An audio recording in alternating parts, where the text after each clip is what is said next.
sports খুব ক্লোজে চলে আসছে সেই জায়গা থেকে A1 RG স্পোর্টস সিট ও মাই গড সিজে সার্কেল শিট নিয়ে নেবেন এই সার্কেল কিন্তু বিপজ্জনক হতে পারে এন্ড সেরিসিস ডেভিড তারা কিন্তু ভেহিকল দিয়ে আস্তে আস্তে কিন্তু সামহাউ মিস করে ফেলেন এই পর্যায়ে ডেড স্টর্মের ডেডলি স্প্রের মধ্যেই কিন্তু নক এন্ড ফিনিশ হতে হচ্ছে but sledge he is stealing those elimination দুটো এলিমিনেশন কিন্তু মুহূর্তের মধ্যেই ছিনিয়ে নেয় ডেড স্টর্মের কাছ থেকে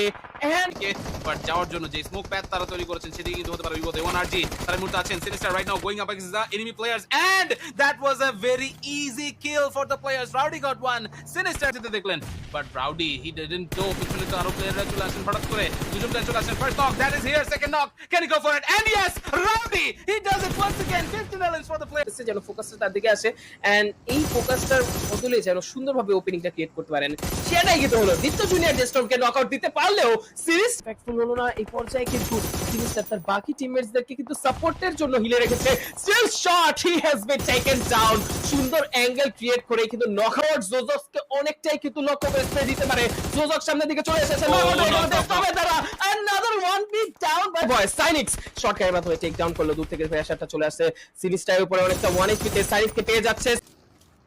দ্রুত সার্ভাইভ করে যাচ্ছে তাদের উপরে ঝাঁপিয়ে পড়ার চেষ্টা করে যাচ্ছে the storm and the storm কি পারবে নিনজা যে এগিয়ে গিয়েছে তাকে আটকাতে টোটাল তো অলরেডি আটকে গিয়েছে এখানে নিনজার উপরে শট দেওয়া হয়েছে